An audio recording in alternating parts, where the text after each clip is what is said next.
ァンガード G。 紡いだ絆を力に。可能性はこの手に。輝け俺たちの未来。ブースターパック同人攻撃好評発売中。ウシロード。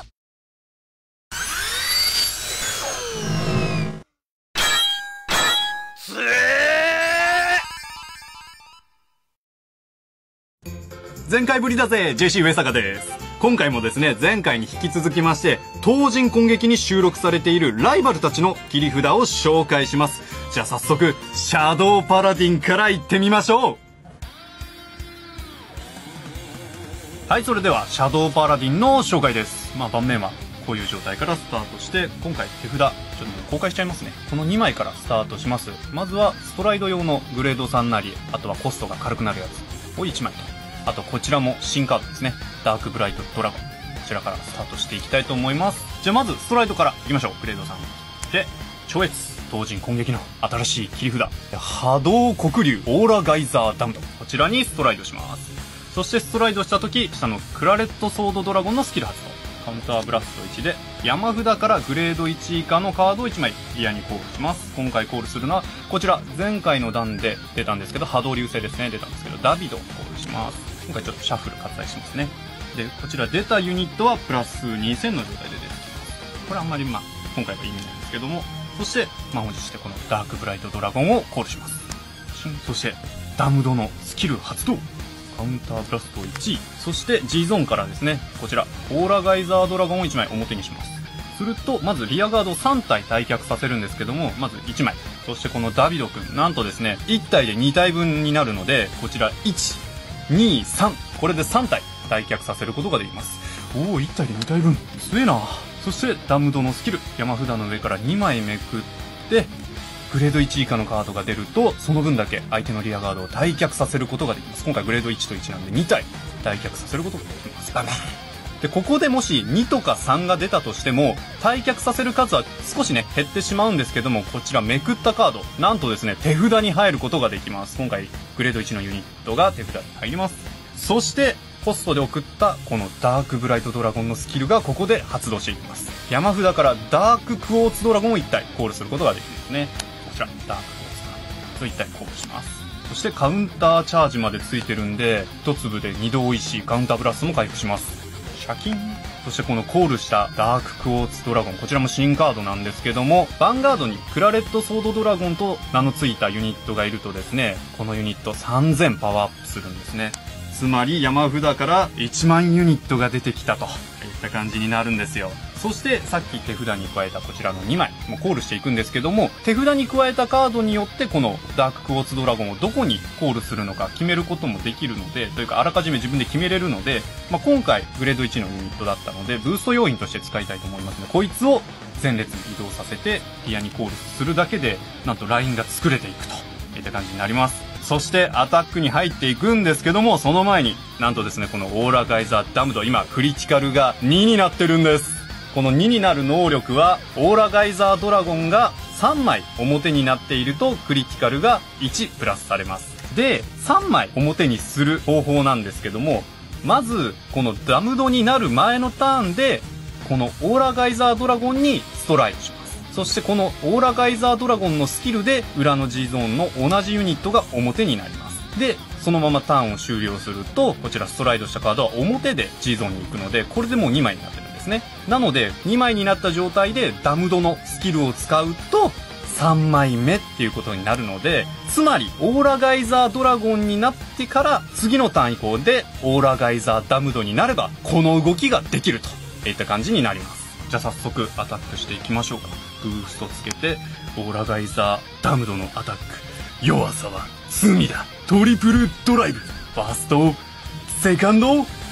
サード、うおクリティカルトリガー、クリティカルがさらに上げることができるのでプラスして、5000はね横に振ってもいいですし、通るかどうかっていうところならヴァンガードにも振りましょう。今回はリアでいいんじゃないですかね。もしここでクリティカルトリガーとかトリガーが出なくてもこのリアガードのラインは1万7000のラインができているので、もちろんアタックが通りやすくなってると思います。そしてですね今回ちょっとコールしなかったんですけども、実際のファイトでは手札がおそらく潤ってると思いますんで、さらに展開して3列でアタックすれば相手にとどめを刺せるんじゃないかなというふうに思います。今回は手札2枚で動きましたからね、さらに手札があれば大量展開していけると思います。ということで今回紹介しましたこちらオーラガイザーダムド、今までオーラガイザードラゴンをね使ってきたシャドウパラディン使いの方いっぱいいると思うんですけども、さらに、進化系じゃないですけども出たんで、こちら合わせて使っていただければというふうに思います。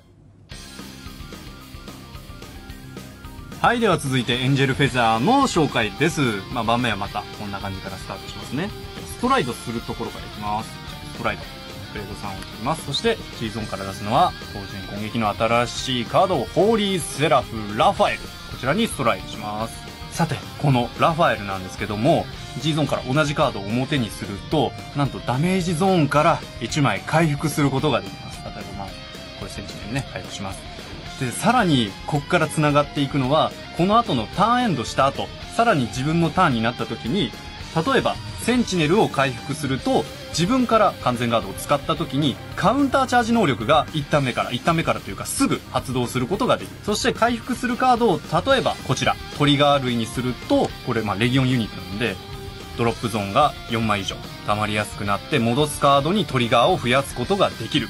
さらにはですね、レギオンの相方がデッキの中に数枚しか入っていない時に、ドロップゾーンに行った相方メイトを戻すことによってレギオンがさらにしやすくなるといった動きができますんで、自分から発動してダメージゾーンのカードを再利用していくことができますよと。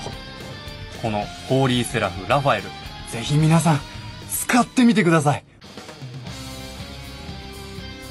さてジェネシスの紹介です。盤面はこんな感じ。新しいカードですね。フェンリル、そして、ハティとヨルムンガンいる状態です。じゃあストライドするところからスタートしますね。これストライドします。でここでなるのがこちらも新しいカード、破壊神獣バナルガンド、こちらにストライドします。でまず下のフェンリルのスキルで超越した時にソウルチャージ3、敵のからソウルチャージ3します。そしてもう一つの能力、超越したバナルガンドにカウンターブラスト1で自分のソウルがドロップゾーンに置かれた時コストを払うと、そのカードを1体リアにコールすることができます。その能力をこいつに与えます。でアタックに入っていくんですけども、これブーストをつけてアタックした時、このドライブチェック開始の時にこのバナルガンドのスキルが発動します。まず G ゾーンの同盟カード1枚表にします。そしてソウルブラスト6、1、2、3、4、5、6、6枚すると、自分の山札の上から4枚見て、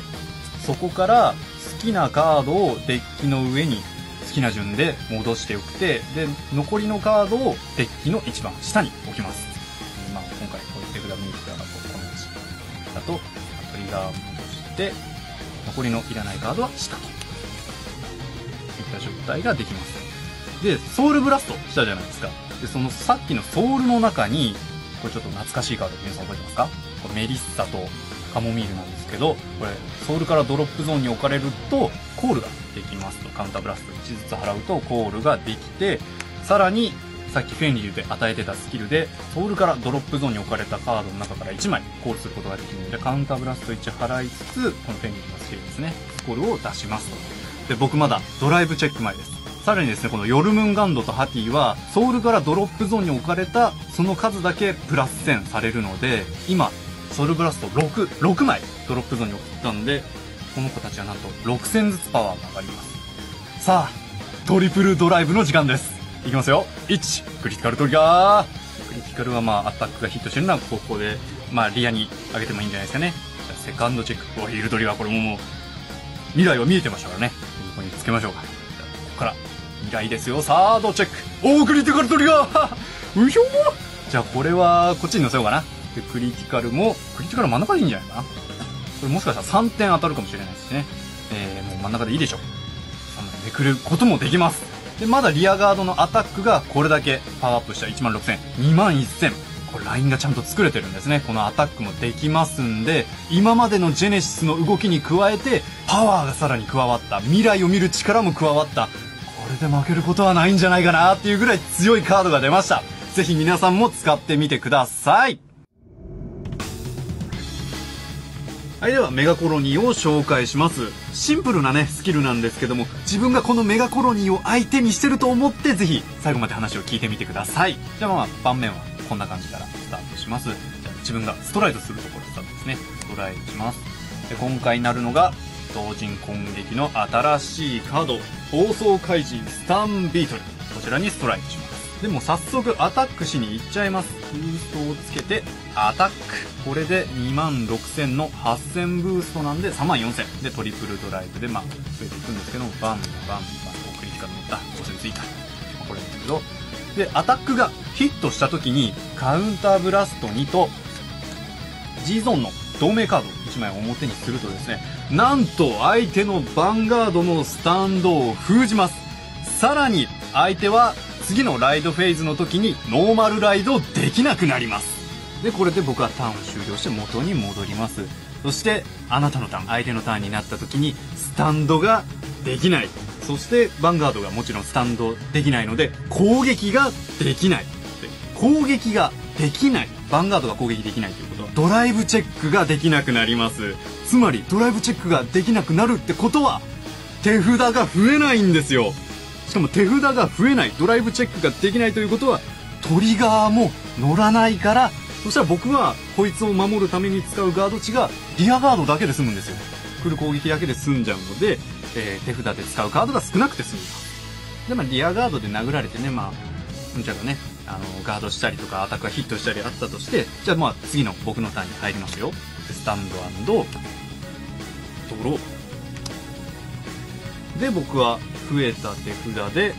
展開をしてアタックがしに行けると。でしかもこの時相手は前のターンでドライブチェックができていないので手札が増えてないから僕の攻撃がすごく通りやすくなるんですよ。もう一回ねストライドしてまたスタンビートルになったりしたらまた V スタンドを封じつつノーマルライドもできなくなるといった動きがなります。ただヴァンガードのスタンドを封じるというシンプルな能力なのにここまでの動きができつつダメージ、手札両方のアドが取れるということになるんですね。実際のファイトになると自分のね手札がさらにあったりもするのでさらなる展開ができると思いますので、ぜひ実際にこの暴走怪人スタンビートル超強いです、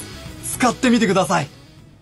以上が当人攻撃に収録されているライバルたちの切り札紹介でした。皆さんもですねこの当人攻撃に収録されている切り札たちのカードを使ってライド・ザ・ヴァンガードありがとうございました。